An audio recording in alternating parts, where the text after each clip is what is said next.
لاؤ بھائی جلدی جلدی مسائل. حضور بھائی کی نواسی زینب بنت نعمان کے لیے جو لندن میں ہاسپٹل میں ہیں اور بیمار ہیں, ان کے لیے دعا کریں, دل سے دعا. شب رات کے حوالے سے ڈیٹیل بیان کر دیں. شب رات کے حوالے سے میرا پورا تفصیلی بیان یوٹیوب پہ موجود ہے, وہ سن لیں مکمل دلائل کے ساتھ. لکھیں گے نا, ایک ویڈیو بیان ہے, ایک آڈیو بیان ہے. ویڈیو بیان میں نے حدیثیں پیش کی ہیں, ان کے نمبر پیش نہیں کیے, سمجھ رہے ہو. اور جو آڈیو بیان ہے اس میں باقاعدہ حدیث جب پیش کی ہے تو اس کی سند بھی, اس کی سند پہ پوری تحقیق بھی, اس کا حوالہ نمبر بھی, حدیث کی یعنی حدیث نمبر بھی اور حدیث کی کتاب کا حوالہ بھی. وہ آڈیو بیان ہے, وہ بہت پرانا بیان ہے, 8-10 سال پرانا.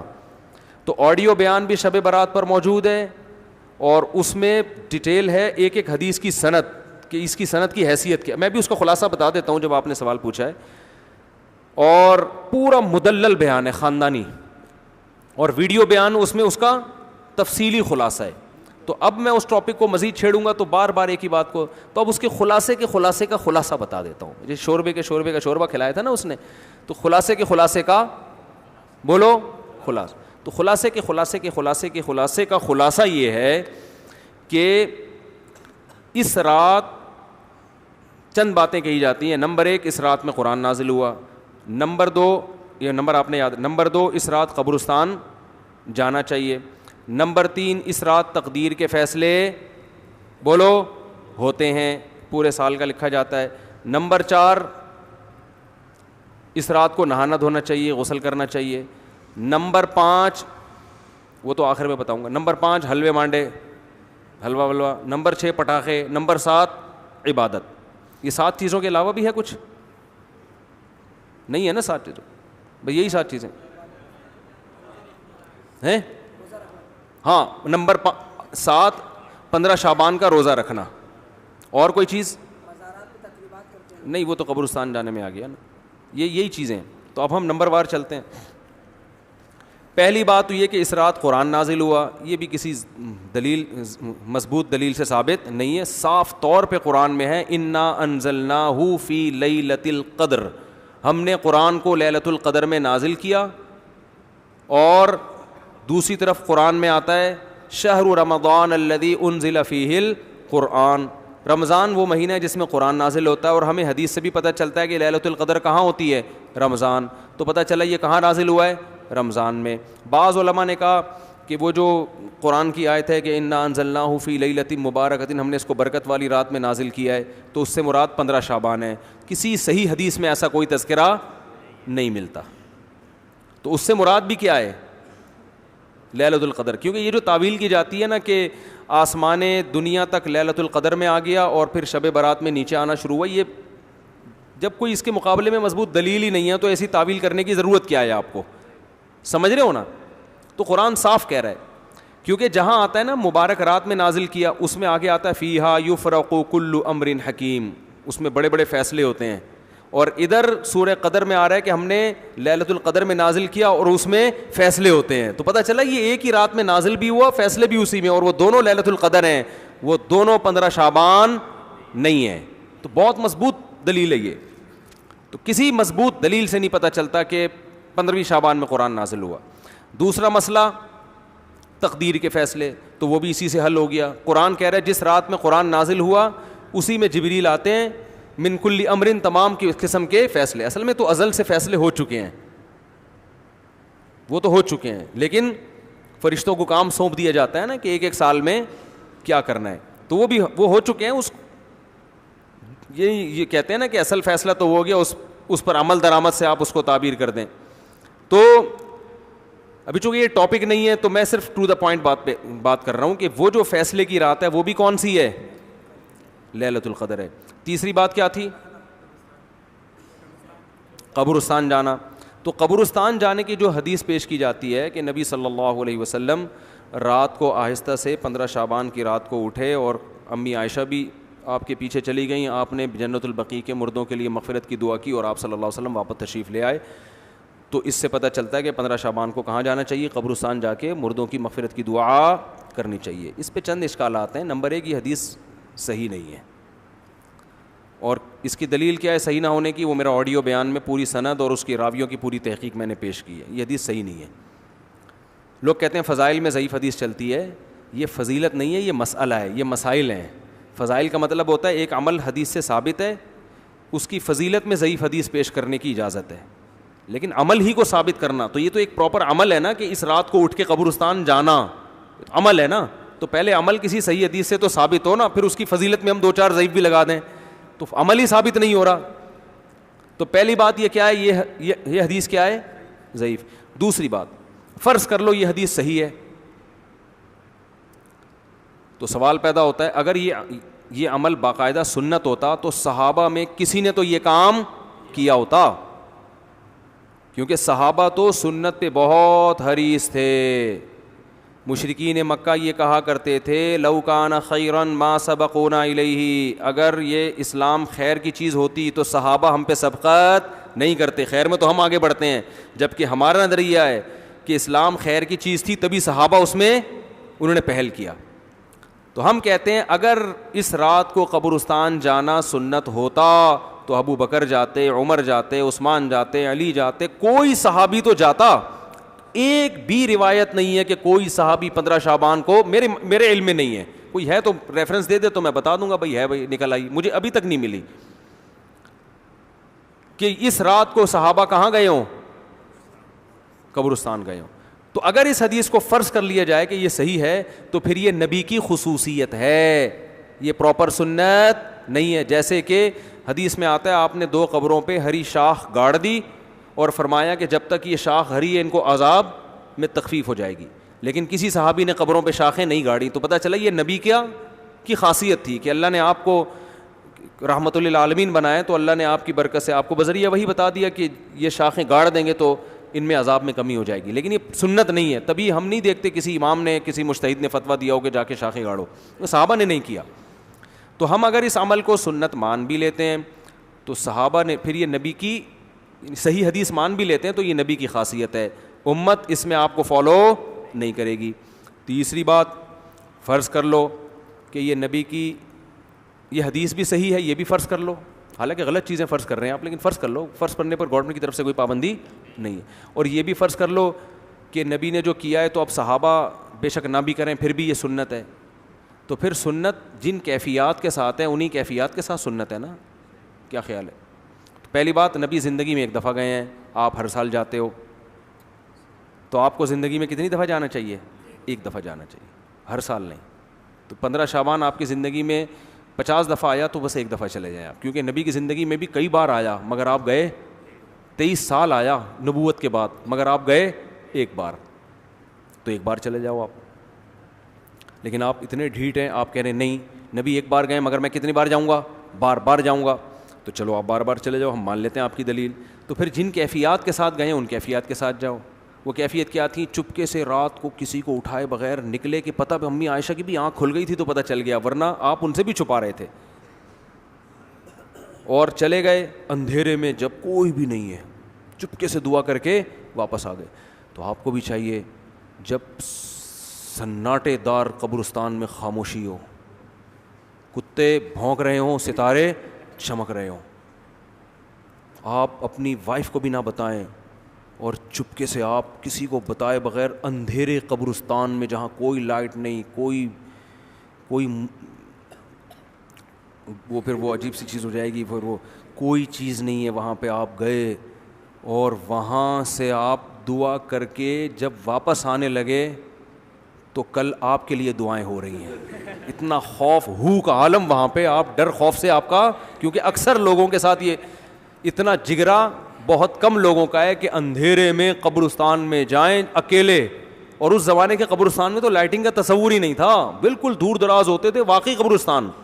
ایسے قبرستان میں جہاں ہو کا عالم ہو آپ گئے تو میرا خیال ہے اب گئے آپ, اب اگلے سال آپ کے رشتہ دار آپ کے لیے دعا, پھر بھی اگر آپ زندہ سلامت آ گئے تو پھر یہ ہونا چاہیے آپ جا رہے ہیں جتھے بنا کے, نہا دھو کے تیار ہو کے, او بھائی چلو بھائی سارے, پھر وہاں پہ جو ڈرامے بازیاں ہو رہی ہیں, اب تو ڈیٹنگ پوائنٹ بنتے جا رہے ہیں قبرستان, اللہ کی پناہ ہے. وہاں بیٹھے ہوئے ہوتے ہیں, پتہ نہیں کیا قوالیاں ہو رہی ہیں, یہ ہو رہا ہے, تو یہ کہاں سے ہو گیا بھائی؟ تو یہ ہو گیا قبرستان. آگے کیا رہ گیا؟ تو اس لیے قبرستان نہ جائے کریں اس رات, کوئی ثابت ہی نہیں ہے, کچھ بھی نہیں ہے یہ.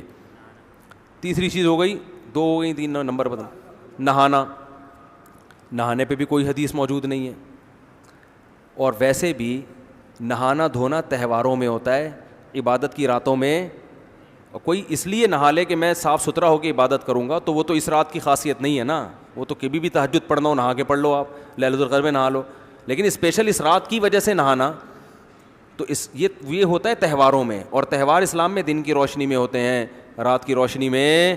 عیسائیوں کے تہوار ہوتے ہیں, ہندوؤں کے ہوتے ہیں, مسلمانوں کے نہیں ہوتے. عید الفطر, عید الاضحیٰ میں صبح صبح نہا دھو کے ہم نکلتے ہیں صبح. اسلام میں رات کو تہوار ہی نہیں ہے.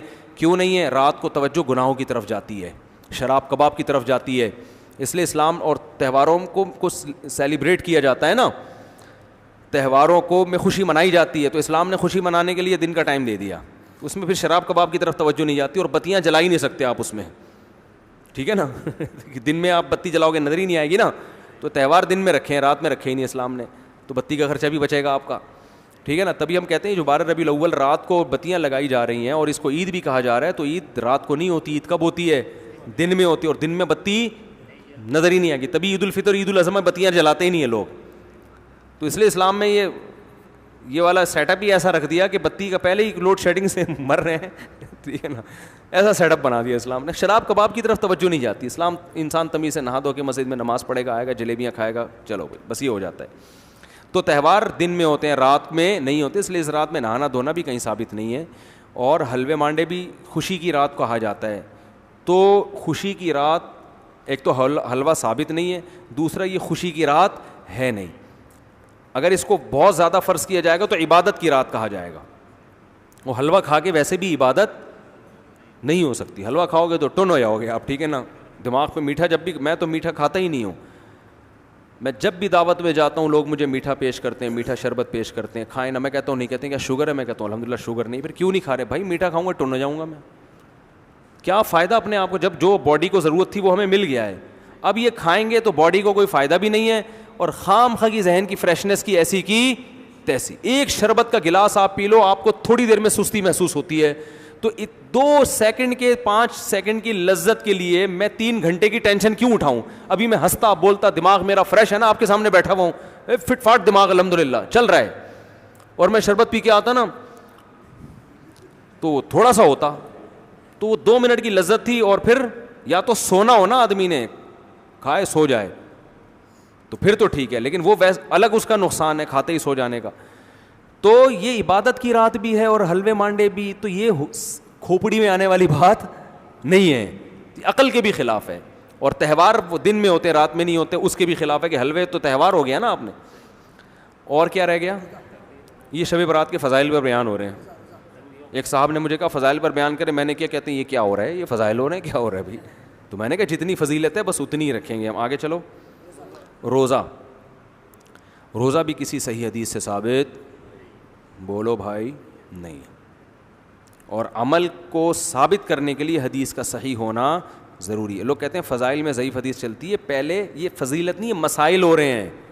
مسئلہ ہے کہ 15 شعبان کا روزہ سنت ہے یا نہیں ہے. جب ہوگا تو پھر آگے اس کے فضائل کے 4 چاند لگانے کے لیے آپ, جیسے نماز ایک ثابت شدہ چیز ہے, اس کی فضیلت میں اگر کوئی ضعیف حدیث آئی ہے تو کوئی بات نہیں, فضیلت تو پہلے سے ثابت ہے نا. تو ضعیف حدیث بالکل من گھڑت تو نہیں ہوتی, امکان ہوتا ہے کہ شاید نبی نے فرمایا ہو, تو وہ آپ بیان کر دو. تو اب کیا مسئلہ ہے, تو 15 شعبان بھی ثابت نہیں ہے کا روزہ ثابت نہیں ہے. کوئی ایام 20 کے روزے پہلے سے رکھتا آ رہا ہے تو 13, 14, 15 کا وہ اس نیت سے رکھ لے, لیکن اس نیت سے نہیں کہ 15 کی شعبان کی الگ سے کوئی فضیلت ہے. سمجھتے ہو کہ نہیں سمجھتے ہو؟ اور کیا رہ گیا؟ عبادت.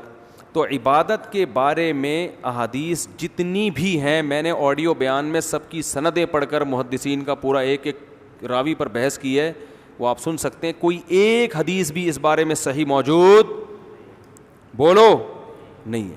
کوئی ایک بھی ایسی نہیں ہے جس پر اعتماد کیا جا سکے. البتہ یہ ضرور ہے کہ محدثین کا, فقہا کا عام اصول یہ ہے کہ جب کسی مسئلے کے ثبوت کے لیے حدیث ضعیف ہو لیکن کثرت سے ہوں, تو ایک الگ سے حدیث سے تو مسئلہ ثابت نہیں ہوتا, لیکن ان کی کثرت کی وجہ سے ان حدیثوں میں جان پیدا ہو جاتی ہے. سمجھ میں آ رہی ہے بات؟ تو ایسی حدیث کو حسن کہا جاتا ہے. حسن لغیری ہے کہ بھئی وہ ساری سندیں ضعیف ہیں لیکن مل کے مجموعے سے کیا ہو گیا, تو اس میں ایک حسن پیدا ہو گیا. تو اب الگ الگ اس کے کیا فضیلت ہیں کہ جو اس رات میں عبادت کرے گا اس کو کیا ملے گا, تو وہ کوئی بھی حدیث جب میں بیان کروں گا نا یہ ملے گا تو وہ حدیث بہت ضعیف ہوگی. لیکن ان کے مجموعے سے جمہور علماء کی رائے یہ ہے کہ اس رات میں عبادت کی فضیلت ہے. کیا ہے یہ تو ہر حدیث میں کی سند پہ بحث ہے نا, اس میں تو ممکن ہے کوئی کہ یہ فضیلت ہے تو دوسرا اعتراض کرے یہ والی فضیلت تو صحیح حدیث سے ثابت نہیں ہے, تو وہ کہ دوسری فضیلت ہے, وہ کہ یہ بھی ثابت, لیکن اس سے یہ نفس فضیلت ہے. تو جو علماء اس اصول کو فالو کرتے ہیں کہ ضعیف حدیثوں کی کثرت سے حدیثیں درجہ حسن تک پہنچ جاتی ہیں, تو وہ جمہور علماء ہیں, ان میں بڑے بڑے محققین بھی ہیں, تو وہ یہ کہتے ہیں کہ اس رات عبادت کرنی چاہیے, لیکن اس عبادت کا کوئی مخصوص طریقہ ثابت نہیں ہے. عبادت وہی ہو چھپ کے تنہائی میں, کسی کا دل چاہ رہا ہے مسجد میں آ کے کر لے تو بھی ٹھیک ہے, جتھوں کی شکل میں نہیں, اور وہی نماز پڑھنی ہے, تلاوت کرنی ہے, دعائیں مانگنے ہیں. لیکن بعض علماء جو وہ بھی بڑے محقق ہیں وہ اس کے قائل ہیں کہ سرے سے کوئی فضیلت ہے ہی نہیں, ان کی رائے یہ کہ نہیں. لیکن بہرحال جمہور اس کے قائل ہیں, تو اس کو پھر بدعت نہیں کہہ سکتے. جب ایک بہت بڑا طبقہ ایک طرف چلا جائے اور اس کی کوئی اصل بھی ہو تو پھر یہ کہنا کہ اس رات کی عبادت بدعت ہے, یہ پھر ٹھیک, یہ پھر زیادتی ہو جائے گی, ٹھیک ہے نا. تو یہ ہے اس کا حساب کتاب. اور پھر ایک اور ہمارے حضرت ایک اور دلیل دیا کرتے تھے کہ اسلام کا ایک مزاج ایسا ہے کہ جس ٹائم یا جس دن کی یا جس وقت کی کوئی بہت بڑی فضیلت ہوتی ہے نا, تو اس وقت کی تعیین میں اختلاف ہو جاتا ہے. اسلام خود اختلاف ڈال دیتا ہے. اس کی مثال ایسے ہے جیسے جمعے کے دن ایک گھڑی ایسی ہے جس میں دعا لازمی قبول ہوتی ہے, لیکن وہ گھڑی کون سی ہے, بعض نے کہا عصر کی, بعض نے کہا خطبے کے درمیان, بعض نے یہ کہا. تو یہ اسلام کا مزاج ہے کہ جب کسی خاص دن کو وہ کرتا ہے نا تو اس کے تھوڑی سی تعیین میں اختلاف. لیلۃ القدر اس کی فضیلت میں پوری امت کا اتفاق ہے, لیکن لیلۃ القدر کی رات کون سی ہے, اس کی تعیین میں کیا ہے, احتمال ڈال دیا اسلام نے. اور یہ اسلام کی ایک حکمت ہے. حکمت یہ ہے کہ بھائی اگر وہ رات متعین پتہ چل جائے نا, پھر اس رات میں کسی نے گناہ کیا تو اس کی بھی خیر نہیں. ابھی تو ہے کہ اللہ مجھے کیا پتا تھا آج لیلۃ القدر ہے, تھوڑا سا بچنے کا چانس ہے. دوسری بات یہ کہ وہ رات اگر سوتے میں کسی سے نکل گئی تو پوری سال مایوس رہے گا اور باقی دنوں میں عبادت کرے گا ہی نہیں, کہ ایک رات 80 سال کے برابر تھی وہ نکل گئی تو اب کیا فائدہ. تو اللہ نے تھوڑا سا کیا کر دیا کہ شاید بھائی وہ جو اس سے پہلی والی میں تم جاگے تھے ہو سکتا ہے وہ والی ہو. تو یہ اسلام کا ایک مزاج ہے جو ہمیں دوسری حدیثوں سے پتہ چلتا ہے. تو ہمارے حضرت ایک بڑی زبردست دلیل یہ دیا کرتے تھے. ہمارے حضرت کی رائے بھی یہ تھی کہ وہ قائل نہیں تھے شب برات کی فضیلت کے, لیکن بہرحال جمہور علماء کا یہ قول ہے اور بڑے بڑے مفتیان کرام اس میں داخل ہیں. اس کو بدعت کہنا ٹھیک نہیں ہے, لیکن ان کے ایک ذوق تھا. وہ یہ کہتے تھے کہ اگر یہ اتنی فضیلت والی رات ہوتی تو اسلام کے مزاج سے پتہ چلتا ہے کہ اس کی تعیین میں اللہ کیا ڈال دیتے, اختلاف کی, یا تو وہ 14 ہے یا وہ 15 ہے. ایک ان کا ذوق تھا. لیکن بہرحال جمہور کی رائے وہ بڑی مضبوط رائے ہے, وہ بھی بڑی مضبوط رائے ہے, ٹھیک ہے نا. اور فتویٰ بھی اسی پہ دیا جاتا ہے کہ اس رات کوئی عبادت کرے گا تو دوسری راتوں کی نسبت اس کو ثواب زیادہ میں. وہ پٹاخے وٹاخے تو ہیں ہی نہیں, وہ تو لوگوں نے ویسے ہی بنائے ہوئے, ان کا تو کوئی تعلق ہی نہیں ہے. تقدیر کا بھی میں نے بتا دیا نا, وہ تو لیلۃ القدر میں ہوتے ہیں. کافی ہو گیا میرا خیال ہے آج, ہیں یہ کوئی اہم ہے. میرے والد کا انتقال ہو گیا اچانک. ان کے انتقال کے بعد قرض دار آ گئے ہیں جس قرض کا مجھے علم نہیں ہے, اور قرضہ لینے والوں کے پاس کوئی ثبوت بھی نہیں ہے, لکھائی بھی نہیں ہے. میری بیوی کا میری والدہ کو علم تھا, وہ میں دے رہا ہوں, جس پیسے کا علم ہی نہیں, اس کا کیا کروں. یہ ہوتا ہے نا, کتنی دفعہ ہم سمجھاتے ہیں بھائی ہر چیز لکھو, کس کو دینا ہے, کس سے لینا ہے. لوگ ابھی ایک صاحب کا واقعہ سامنے آیا, ایک پلاٹ انہوں نے خریدا, 1 کروڑ روپے سیٹھ کو دے دیے. سیٹھ کو 1 کروڑ, سیٹھ سے بڑے تعلقات تھے, کبھی لکھت پڑھت نہیں ہوئی, ہمیشہ ٹرسٹ ایک دوسرے پر, بہت ایماندار, دونوں ایماندار. جس کو دیے وہ بھی جوان آدمی, کہ بھائی پلاٹ جو ہے نا کل مجھے اس کی فائل دے دینا, میرے نام کر دینا یا فائل دے دینا. جناب کا رات کو اٹیک ہو گیا. اب جب وہ کل فائل لینے کے لیے وارثین کہہ رہے ہیں ہمیں کیا پتہ بھائی آپ نے ابا سے پلاٹ خریدا بھی ہے, کوئی بھی اٹھ کے آ جائے. وہ بالکل صحیح کہہ رہے ہیں کوئی ثبوت تو دکھاؤ, کوئی سائن, کوئی سگنیچر, کوئی آڈیو, کوئی ویڈیو. تو اب اگر بیٹے دے دیں گے تو ساری زندگی ان کو یہ ڈر لگا رہے گا یار ہم نے 1 کروڑ ایسا نہ ہو کہ ناجائز یعنی ہمارے بنتے اور 1 کروڑ کوئی کم رقم تھوڑی ہوتی ہے, نہیں دیتے تو وہ بھی کم یار ایسا نہ ہو واقعی اس کے بنتے ہو. تو اصول اس میں یہ ہے کہ اگر آپ کو یقین نہیں ہے کہ اس نے لیے ہیں, اگر آپ کو پہلے سے یقین ہے نا تو بے شک اس کے پاس دلیل نہیں ہے لیکن آپ دیں گے. لیکن اگر آپ کو یقین ہی نہیں ہے تو اس کا امکان ہے کہ یہ فراڈی بھی ہو سکتا ہے, تو پھر جب تک وہ آپ کے پاس گواہوں سے ثابت نہ کر دے آپ اس کو رقم دینے کے مکلف نہیں ہے. اس کی غلطی ہے بھائی. ایسے تو کوئی بھی اٹھ کے آ جائے گا, آپ کے ابا نے میرے 6 کروڑ دینے تھے, آپ کے ابا نے میرے 3 کروڑ دینے تھے, تو اٹھ کے آتے رہو وہ دیتے رہو, تو کروڑوں جب بٹیں گے تو 8-10 کروڑ والے اور آ جائیں گے. کیا خیال ہے؟ پھر عورتیں بھی آ جائیں گی, آپ کے ابا نے تو ہم سے چپ کے شادی کی ہوئی تھی, یہ بچے بھی ابا کے کھاتے میں ڈالو ان کو بھی وراثت میں حصہ دو. اب بھائی ثبوت تو دو, کوئی نادرا کا سرٹیفکیٹ یا کوئی گواہ, کوئی بے فارم نہیں, بھی ثبوت تو نہیں ہے.